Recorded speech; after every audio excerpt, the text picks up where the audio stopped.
नमस्कार विद्यार्थियों, Gyandeep group of school एसएनपीएस की 10वीं कक्षा में आप सबका स्वागत है।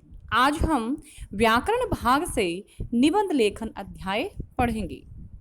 निबंध क्या होता है, निबंध के अंतर्गत कौन कौन से विषय आते हैं, प्रसंग आते हैं, उन सब का उल्लेख भी यहाँ जानेंगे।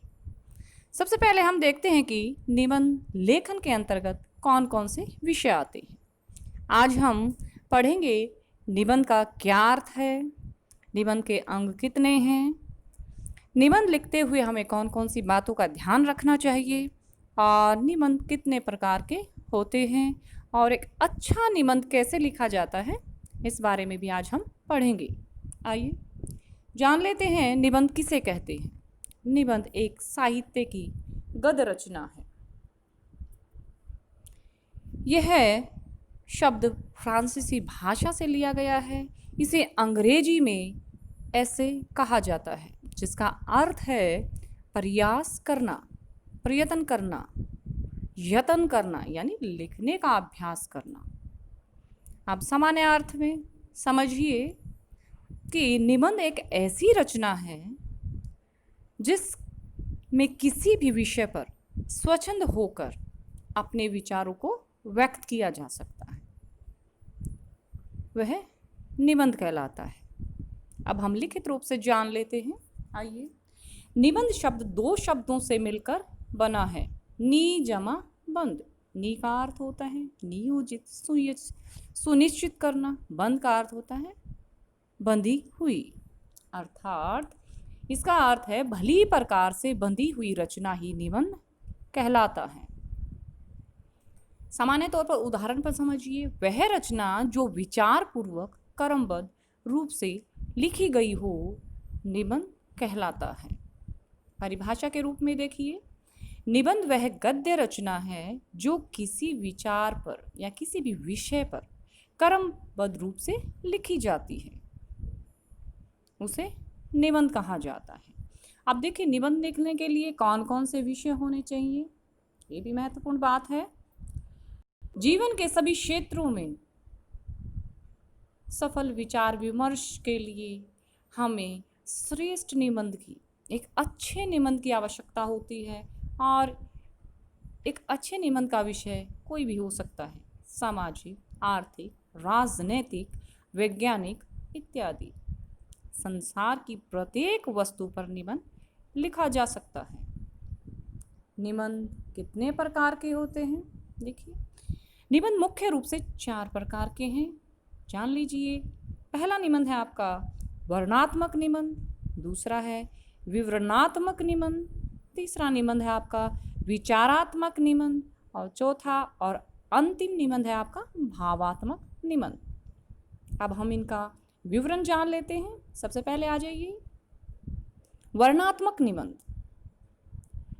किसी सजीव या निर्जीव पदार्थ के आधार पर या उसका वर्णन करना वर्णनात्मक निबंध कहलाता है। ऐसे निबंध जब लिखे जाते हैं तो उनका आधार कोई भी हो सकता है, किसी स्थान के बारे में, किसी पदार्थ के बारे में, या किसी प्रकृति से संबंधित किसी वस्तु के बारे में वर्णन किया जा सकता है। उदाहरण के तौर पर देखिए, जैसे राम के ऊपर निबंध रखना, श्री राम के ऊपर, होली के ऊपर, आपका त्यौहार है, दीपावली के ऊपर, ताजमहल के ऊपर, चार मीनार के ऊपर, ओलंपिक खेल आदि इसके आधार हो सकते हैं। अब जैसे देख लिए होली के उदाहरण के तौर पर होली को देख लीजिए कि होली, पहले हम भूमिका बनाएंगे, इस बारे में हम ये संकेत बिंदु आगे पढ़ेंगे कि होली बता रही हूँ सामान्य तौर पर आपको, उदाहरण के तौर पर, कि होली कैसे लिखी जाएगी। सबसे पहले हम भूमिका बनाएंगे, होली किसे कहते हैं, क्यों बनाई जाती है, होली से हमें क्या संदेश मिलता है, हमें क्या शिक्षा मिलती है, और होली पर कुछ लोग दुष्प्रभाव कार्य भी करते हैं, यानी ये इसका एक दूसरा एक संगत है और असंगत प्रभाव भी पड़ता है समाज पर। तो समाज इसका, कोई होली कैसे बनाता है, कोई कैसे मनाता है, यानी शराब पीकर, विषैले पदार्थों का प्रयोग करके वो अभद्र व्यवहार भी करते हैं। तो इस तरह से होली के बारे में हम बताएंगे कि होलिका के विषय में कौन सी कथा प्रसिद्ध है। आप इस तरह भूमिका बनाएंगे, फिर उसका विस्तार देंगे, अंत में उसको उपसंहार के रूप में अपने विचार व्यक्त करेंगे। इस प्रकार आपका निबंध लिखा जाता है। दूसरा देखिए, विवरणात्मक निबंध किसी ऐतिहासिक, सामाजिक, पौराणिक घटनाओं पर, यात्राओं पर ये निबंध लिखा जाता है और इसके आधार कोई भी विषय हो सकते हैं, जैसे रेल की यात्रा, आपने कभी रेल यात्रा की हो उसके विषय में लिखना, कोई मेला, मेले के बारे में, ऋतु, और किसी मैच के बारे में, कोई मैच चल रहा है, संस्मरण के बारे में आदि इसके विषय हो सकते हैं। तीसरा है आपका विचारात्मक निबंध। नाम से स्पष्ट है, ऐसा निबंध जिसमें विचारों की प्रधानता हो। विचारात्मक निबंध होंगे किसी विचार, गुण, समस्या, दोष, मनोभाव, धर्म इत्यादि। इसे बुद्धि प्रधान भी कह सकते हैं और विचारात्मक यानी विचार प्रधान भी कह सकते हैं। इसके कौन कौन से यानी कौन से विषय हो सकते हैं, जैसे मित्रता के ऊपर आपको निबंध लिखना है, दूरदर्शन और शिक्षा, विज्ञान से लाभ और हानियाँ। उदाहरण के तौर पे समझिए, विज्ञान से लाभ तथा हानियाँ। तो विज्ञान के हमें बताना है कि विज्ञान क्या होता है, भूमिका बनाएंगे, फिर उसके लाभ देंगे, उससे क्या क्या हानियाँ होती हैं, फिर उनके सुझाव देंगे और अंत में उपसंहार लिखकर आप अपने विचार व्यक्त करेंगे और उसको स्पष्ट करेंगे कि जो लाभ हानियाँ हैं, इनकी लाभ हैं और हानियाँ हैं, कि हानियों को कैसे कम किया जा सकता है। जो जो हानि है उनकी एक निश्चित सीमा होनी चाहिए। आप इस तरह से अपने विचार देंगे। अब आपका अंतिम और चौथा निबंध है भावात्मक निबंध। जब किसी लेखन में हृदय के मनोभाव, दशा आदि को दर्शाया जाए तो वहाँ पर भावात्मक निबंध होगा। इस निबंध के अंतर्गत विषयों में भाव और कल्पनाओं की प्रधानता रहती है। जैसे इनके आधार हो सकते हैं परोपकार, देश प्रेम, सदाचार, राष्ट्रभाषा इत्यादि। उदाहरण के तौर पर समझिए, मान लीजिए आपको निबंध दिया गया है, यदि मैं शिक्षा मंत्री होती, तो आपको इस पर निबंध लिखना है। तो शिक्षा मंत्री तो आप भूमिका बनाएंगे, अपने भाव, अभी मैंने बताया ना, अपने भाव व्यक्त करने हैं, कल्पनात्मक।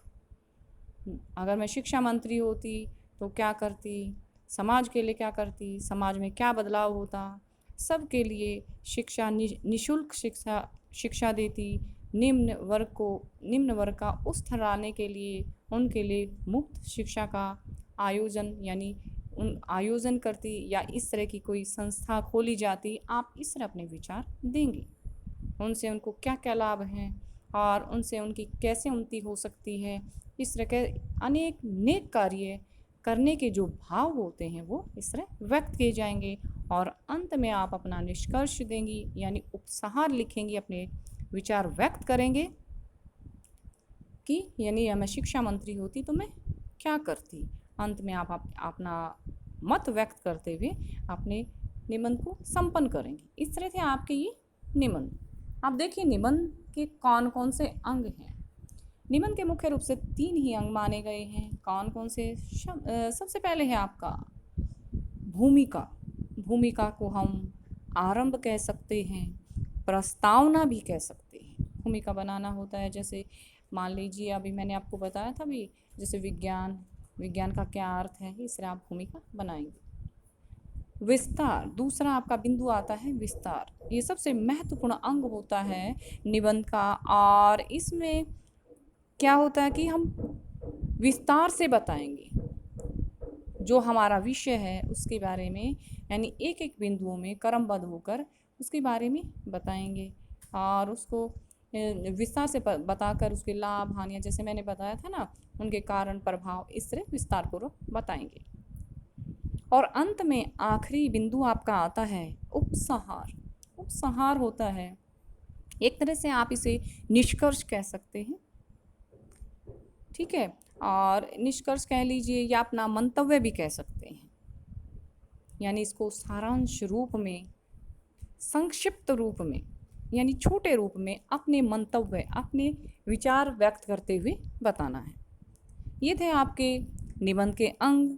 अब देखिए, एक अच्छा निबंध लिखने के लिए, एक श्रेष्ठ और सफल निबंध लिखने के लिए जो प्रभावपूर्ण होता है, प्रभावशाली होता है, उसके लिए कौन कौन सी बातों का हमें विशेष ध्यान रखना चाहिए। देखिए, जो भी हम निबंध लिखते हैं उसकी जो शब्द सीमा होती है वो निश्चित होनी चाहिए। कहने का क्या भाव है कि आप निबंध लिख रहे हैं, उसका अर्थ ये नहीं कि आप 5-6 पृष्ठ भर दें, नहीं। आप बिंदुओं को आधार पर बांट लेंगे और बिंदुओं के अनुसार ही कम से कम, यानी जितने पर्याप्त हो सकते हैं, 2 या 3 आप पृष्ठ भरेंगे। 3 या 4, 3 साढ़े 3 भी हो सकता है, यानी 3 या 4 पृष्ठ काफ़ी होते हैं। उससे ज़्यादा आप लिखेंगे तो वो निबंध नहीं होता, वो फिर अरुचिकर लगता है। प्रभावशाली निबंध 2 या 3 पृष्ठ तक ही अधिक प्रभावशाली होता है। और इस तरह दूसरा है कि जो भी आप निबंध लिख रहे हैं उनके वाक्य क्रमबद्ध होने चाहिए, यानी जो पंक्तियां लिख रहे हो वो एक दूसरे के साथ जुड़ती होनी चाहिए। ये नहीं आप कह कुछ रहे हो, पहले लाभ बता दिए, फिर उसके निवारण दे दिए, निवारण के बाद फिर आपने हानियाँ बता दी, ऐसे नहीं। उसे क्रमबद्ध से लेकर आए। जैसे लाभ बता दिए, फिर उनकी हानियाँ बताई हैं, फिर उनका सुझाव दिया है, फिर उनका संक्षेप दिया, यानी उनका निष्कर्ष। आपको इस तरह अपना निबंध लिखना है। जो भी विषय हो उसके अनुकूल आपकी भाषा होनी चाहिए और वर्तनियों का विशेष ध्यान रखना चाहिए। वर्तनी को अंग्रेजी में स्पेलिंग बोलते हैं, इसका विशेष ध्यान रखना चाहिए। भाषा सहज, सरल और मुहावरेदार भी होनी चाहिए। और अंत में जब आप निष्कर्ष यानी उपसंहार लिखते हैं उसमें अपने विचार प्रकट करने चाहिए।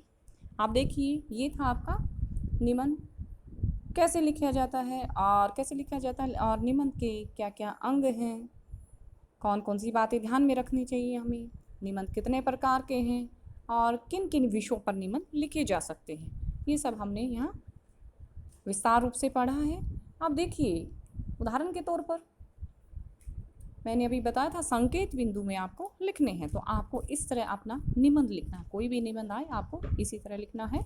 संकेत बिंदु में देखिए, जैसे भूमिका, भ्रष्टाचार है तो भ्रष्टाचार क्या है, उसकी भूमिका बनाइए। यानी भ्रष्ट व्यक्ति, यानी भ्रष्ट होता है भ्रष्ट होना, अपने मानवीय मूल्यों का नष्ट होना, यानी मनुष्य के मानवीय मूल्यों का नष्ट होना ही भ्रष्ट है।